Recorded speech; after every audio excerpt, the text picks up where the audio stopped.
I'm so grateful to, for all of you taking time on this Saturday morning to come for this forum. As I was preparing, early in the morning today, I had to lug a couple of books. And, when I called for some help, a gentleman came, with his cab and decided to help me along. And he asked me, what are you doing so early in the morning, bringing all these boxes? Because he was wondering, what am I carrying early in the morning? And I said, well, these are books. I'm going to speak on these books. And he said, wow, it must be very, very exciting. And I said, well, a bit nervous too. So mind me if I make some blunders while I speak, I'm a bit nervous too. But thank you very much, and I'm so glad to see all of you coming to take part in this forum. Family, friends, distinguished guests, thank you very much. Let's make him less nervous. Let's give him a wonderful ovation. Louder. Back to you, Ram. Thank you. So let me start the speech formally. Good morning, guests of honor, Muhammad Ishad, distinguished guests, family members, and friends. I'm grateful to Skills Future Singapore and the Lifelong Learning Institute for giving us this opportunity today to be part of the Skills Future Festival 2019. I'm thankful to all of you for taking time on your busy schedule to attend this morning's forum. Some years back, Dr. William Wan started the Singapore Kindness Movement. And for many of you who know, that started a new aspiration among Singaporeans to be kind to each other. And in 2012, Irshad, our guest of honor, started Roses of Peace. At a time when there was a lot of turbulence and there was a lot of misunderstanding about racial harmony and religious harmony. It was a wonderful gesture by him, which today has blossomed into a very, very big organization. Both distinguished gentlemen reminded us that we, whether we are teachers, family members, parents, or friends, have a great responsibility to inspire those with good living values, not just amongst ourselves, but to our loved ones and for also to generations to come. Taking a leaf from them, I'm here to urge you to add another value in ourselves. And that was the whole purpose behind me writing From Relapsed to Redeem. That is to guard against drug abuse. Even in yesterday's papers, you can hear of a sad news of a very prominent person being succumbed to this problem.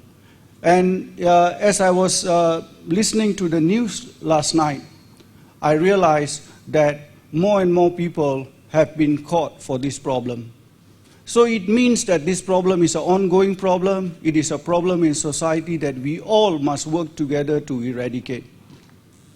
And we must help those, but most importantly, we must help those who have fallen from the cracks, but who have decided to get honest with themselves, get open about their problem, get positive that they can struggle and come out of this problem and are willing to endure themselves. Drug temptations, what should I say about them? They are everywhere. A lot of people ask me as a counselor, a lot of people ask me, why can't we eradicate drugs from the world, Just take it off so that this problem goes away. But these temptations are everywhere. And the problem today with the new psychoactive substances, one curious act, one curious desire is enough to burn the body's resources so that it will create a lasting dependence. Just one time, ice, for example, is a drug that is so meanness, is so harmful, that you just take it once and you become addicted for life. So addiction forms very, very rapidly. Drug abuse starts as a self-induced behavior, unfortunately, but it soon turns into a nightmare.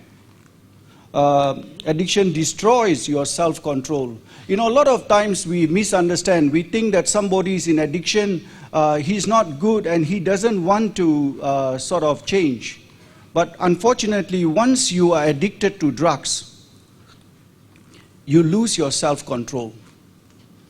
A lot of people also feel bad that why do these people are being put into the drug rehab center, and why are they institutionalized for some time.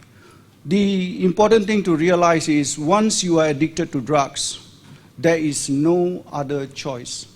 You need to be rehabbed, you need to be isolated, you need to be detoxed, and you need to be given all the things necessary so that you can actually overcome this problem. Rehab, unfortunately, can only impart skills and tools for recovery. You know, a lot of people think that, once they have a family member or they have a friend who has gone to rehab, when he comes out, he should be all right, no problem. But no, unfortunately, that's not the case. It cannot guarantee recovery because recovery rests with the individual. The road to recovery, unfortunately, this is after about 7 years of working in this line and working with a wide group of people, maybe 1,000 people. I got this feeling after a long time that the people who actually stood out and were able to recover from addiction were those people who had honesty. And on this, I wish to share with you something which an imam, in my course of work, I meet a lot of religious leaders also, and in one of my meetings, I met a imam, a Muslim scholar, and he shared with me, I asked him, I said, sir, why is it that it's, for change, what is it that your scriptures say about change? And he told me something very interesting. He said, actually, in our scriptures, there is a part where somebody walks to Prophet Muhammad and asks Prophet Muhammad, I have done many, many wrong deeds, and I want to change.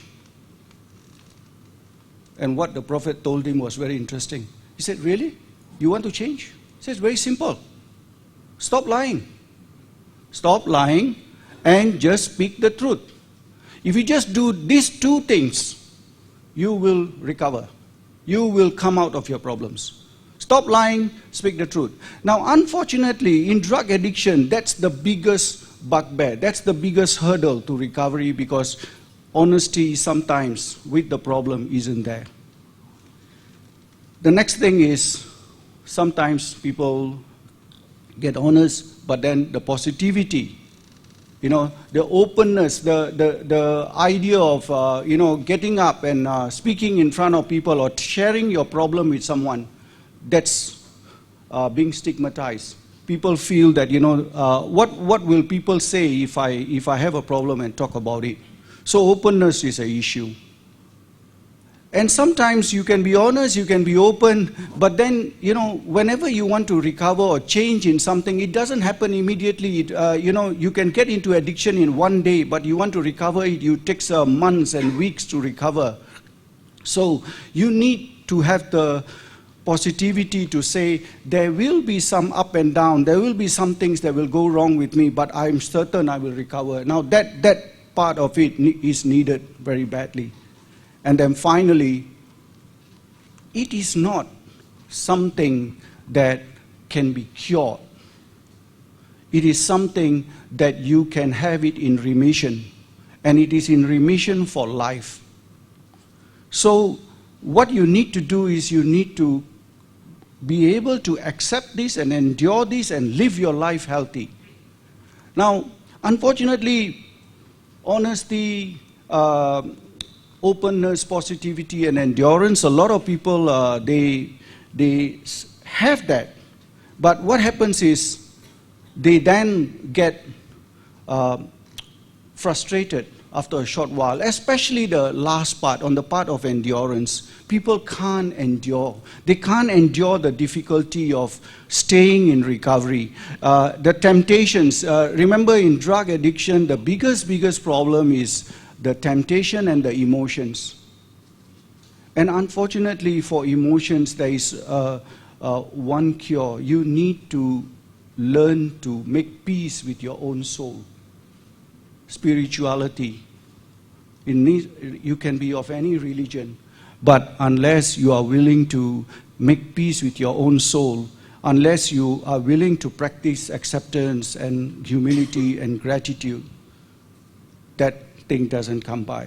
So many in recovery, they actually struggle to hold on to their honesty, openness, and positivity because of the temptations and the emotions, and they give it up. Their endurance, their stamina, and passion dwindles fast. It dwindles very fast. Past behavior has taught them to seek instant rewards. Now, what happens with drug addiction is when you take it, it gives you an immediate high. So you get used to this thing that everything I do must get me an instant reward, and that becomes a problem. Unfortunately, if you want to quit drugs, you just can't be honest, open, positive, and endure it. You need a complete lifestyle change. You need to get back to your working life. You need to get back to your family. You need to get back to your community. And you need to change your lifestyle. If you have all the 4 factors, but you are still remaining as somebody, having the same group of friends, same company, same places you tend to go to, then recovery is very difficult. Recovery requires a lifestyle change. Some of you may ask, if it's so difficult, is there a chance for anyone to recover?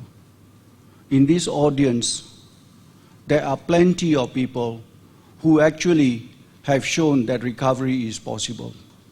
They actually have, stood up. They actually practiced their honesty. They were open about their problem. It's very painful sometimes to share the problems, but they were open about it. They were positive when people were not so accepting about them.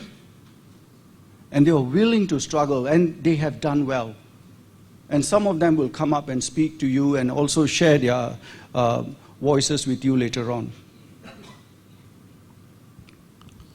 Now, people in recovery, they need to reintegrate back into society. And that is where all of us have a role to play.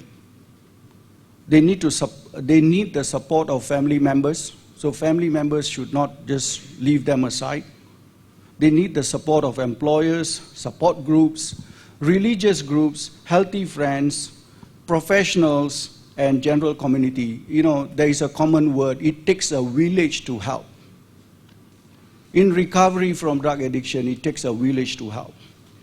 They need encouragement.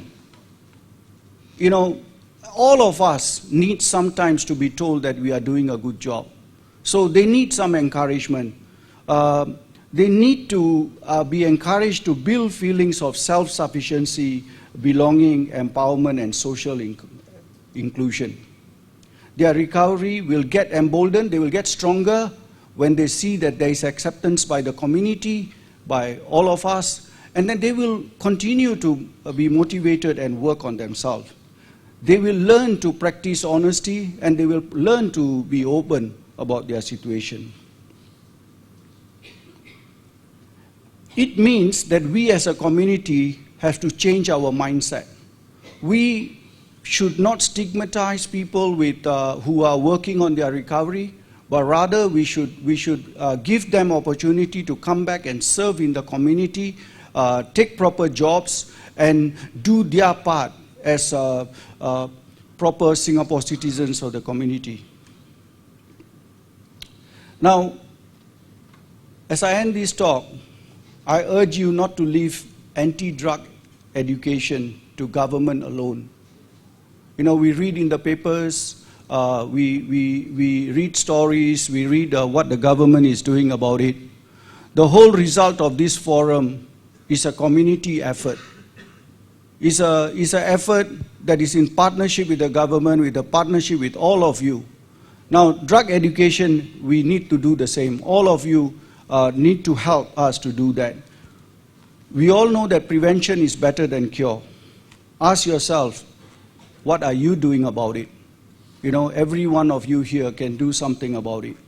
If you come across a family member or a friend addicted to drugs, please seek professional help. Don't try to do it alone. It's not easy. You do not know exactly how to deal with the situation.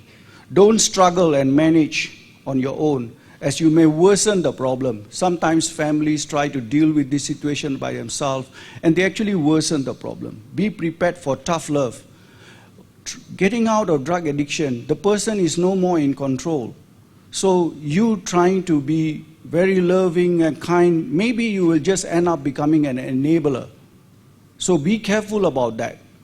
Rather, please bring this person or get this person to seek professional help. Someone addicted needs to be isolated. They need to be detoxed, but certainly they require rehab to get the skills for recovery. Recovery takes time, so be patient with anyone who is going through recovery. Be encouraging, be motivating to them. Most importantly, I want to leave this thing to you by telling you that all of us, whether someone has an addiction, has a problem, has a difficulty, they are all valuable human beings. And it is our role in society as a community to be inclusive, to encourage them to come back and be as part of the community. And only when we do that, and we do that more and more, that we will get people who, by some mistaken chance, have fallen into the cracks to come out and live a happy life and a healthy life again, together with the help. So with that, thank you very much.